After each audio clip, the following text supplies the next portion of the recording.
Hi, my name is Alan from LOE Property. Welcome back to my YouTube channel. Today, we are going to talk about the impact of the Rapid Transit System or RTS on properties on both sides of the Causeway. I know many Singaporeans and Malaysians are looking forward to the RTS. There are so many benefits the RTS can bring to both the people and the economy. However, there is also a cause of concern for me. How will this impact the property market? Which country will benefit more? Who will lose out? Are you keen to find out more? Going forward, have you ever wondered how will the RTS affect employability in Singapore? Please watch until the end as I will share with you my views. Let's talk about the rental market first. As we all know, Singapore rental is not cheap.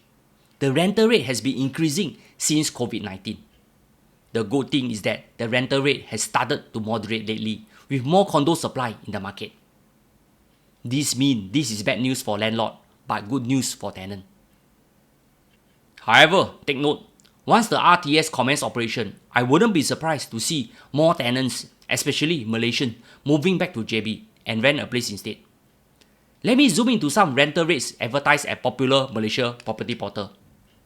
For example, R&F Princess Cove is a luxury condominium just next to the custom on the Johor side. The asking rental is about 3,300 RM per month for the 3-bedroom with 2 bathrooms at 1075 square feet. It is only a few minutes walks to the upcoming Bukit Jangga station. If you work backwards to Sing dollar, this means the rental rate is $950 Sing dollar only.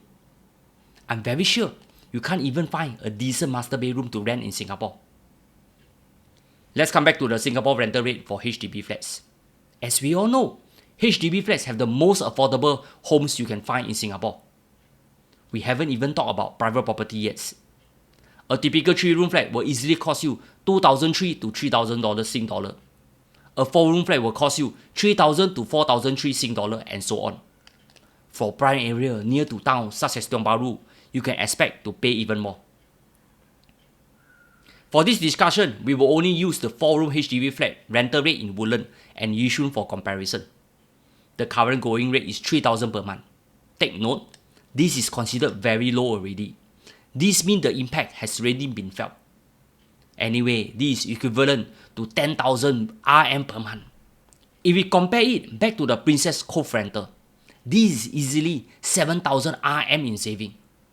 If I'm a Malaysian, I surely say, 黐線啊. I will surely move back to Malaysia and travel to work via the RTS to work. I will not complain on the weekday as I come to Singapore to work. I will just tahan. But come to the weekend, I will be like an eagle. I will drive my Malaysia car, which will cost me only 40,000 ringgit back to my hometown. The 7,000 ringgit monthly saving mean I can easily fully pay my Proton in just 6 months. What about the remaining 7,000 ringgit per month in saving? 卖涂料. I will surely buy a big landed home to stay for my retirement. The best part, I still have extra for saving. If I'm a Malaysian working in Singapore, I'll be thinking, all the sacrifices are worth it. At least the income can feed me and my family very well in Malaysia. Even for blue-collar job in Singapore, after the conversion rate, the income can be as good as any senior manager back in KL. Here, back to property, who will benefit? Obviously, JB property rental will increase with more Malaysian going back, and also Singaporean who cannot afford the high rental back home. I expect rental rate in JB property to increase from 20% to even 40% in the coming years. More demand translate to higher rental rates. If demand increase in JB, this will translate to a lower demand somewhere else. This means Singapore rental rate will be affected. Especially so for homes that are rented out to Malaysians. This impact will be seen most likely in property in the north, from Woodland, Yishun to Sembawang. However, the impact will not be very significant. Why? Based on my observation, I witnessed more Malaysians already going back to JB ever since the hike in rental rate after the borders reopened. Malaysians have an alternative to return home. But that can't be said for non-Malaysians. That is why we have seen mainly tenants from Asia country in the past few years that are renting properties in Singapore. Will this help to support rental rate in Singapore, or will the exodus of Malaysian tenants lead to a crash in the rental market? In my personal opinion, non-Malaysian tenants cannot suka-suka go in and out of Malaysia and Singapore custom daily without a proper permit. The authority will question your intent. Therefore, non-Malaysian tenants will still need to rent a place in Singapore. This will help to support rental rates. Anyway, Malaysians don't form a significant portion of tenants living in Singapore. I don't have any numbers, but based on my observation on the ground, they constitute less than 10%. Back to the question, will rental in Singapore drop? Well, that also depends on our dear Singaporean, especially our senior, that have plans to retire in JB. Some may even rent out their flat and stay in Johor. This will only add more supply. This indirectly may lead to a decline in rental rates for those property nearer to the RTS. For property that are away from the RTS, don't worry, business as usual. This is very interesting. Who will benefit? Obviously, Johor property prices will go up. This is due to more Singaporeans buying homes there because of the strong exchange rate, plus accessibility. Malaysians working in Singapore may also buy a home there since they are earning Sing dollar and buying property back home in ringgit. So, what will they buy? Since Singaporeans are considered as foreigners, they can only buy a property with a minimum purchase price of 600,000 ringgit directly from developers or above 1 million ringgit in the sub-sale market. This means they will mainly buy new condos since it is only less than 200 Sing dollar. For those that plan to retire there for good, they will mainly buy landed properties in designated area in Johor with a minimum purchase price of 2 million ringgit. This means such home in this category will all what? Some of you may ask me, can I continue to what buying such homes? If you are the Malaysians, just buy. Especially landed homes, you can sell and buy freely with the least restriction. As for Singaporean, buy with your eyes open. If you missed my earlier video on Malaysia property, I have left the links in the description below. You make your own decision. Here, this is the million-dollar question. How will the RTS impact property prices in Singapore? Let's discuss this on two fronts. If this is an owner-occupied property, the impact will not be very significant just because of the RTS. The Singapore property market is pretty resilient on its own. However, if this is an investment property close to the RTS and your target audience is Malaysians, with a lower rental rate, more supply in the market, landlord may consider whether it is worthwhile keeping them. In addition, if this is a 99 years leasehold property, this may lead to a lease decay issue in the near future. Should you keep them? Should you sell?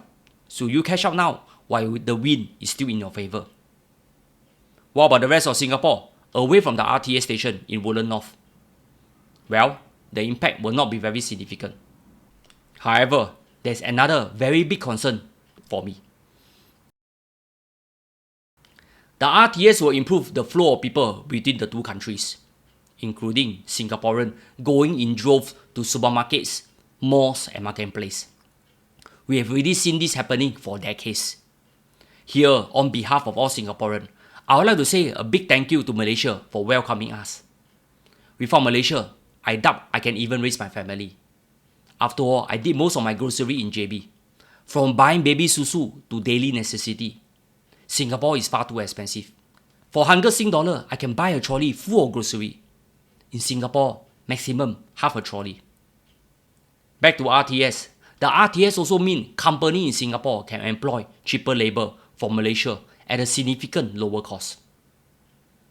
Let me illustrate an example. This is a job portal in Singapore. Let's use a HR manager with 10 years of working experience. The current salary for such a position is 6,000 to 8,000 Sing dollar. In KL for the same position, they are paying around 6,000 to 8,000 RM. If I convert back to Sing, it's between 1,700 to 2,000 Sing dollar per month.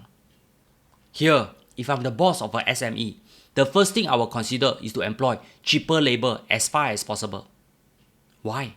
I'm a businessman. My intention is to make more profit. I don't care who I employ as long as this person can do the job at the most competitive salary. This is how the world works, correct? That is why if employers can have the liberty to employ cheaper labor, they will surely jump at it. Fortunately, we have labor laws that restrict the movement of people. The authority have to manage it well to allow talent in and at the same time protect the livelihood of Singaporean. If they open too big, this will indirectly impact employability of Singaporean. And what will Singaporean do? All eligible Singaporeans that are of legal age have a secret weapon up their sleeve. They confirm give you jialat. That is why we lost an army general and his khaki in the last GE. On this part, better don't play. Back to reality, there will be some jobs that could be made redundant due to technology or environment. That is why I advocate Singaporeans to upgrade your skill. Our government already tell you already, go upgrade and transform. There are so many incentives to help Singaporeans to upgrade themselves, especially so for those in the mid-career. Anyway, for seniors that are reluctant to learn, let me share with you this. Do you know, learning helps you to prevent dementia? If you want to enjoy your twilight years with the cash you have after selling your property, the worst is to depend on your children for your day-to-day activities. Keep dementia at bay. For those carrying your elderly parents, and if you need more resources on dementia, you can refer to this website for more information. That's all. For all my Muslim friends watching this video, let me wish you Selamat Pagi dan Selamat Ramadan dan Selamat Berbuka.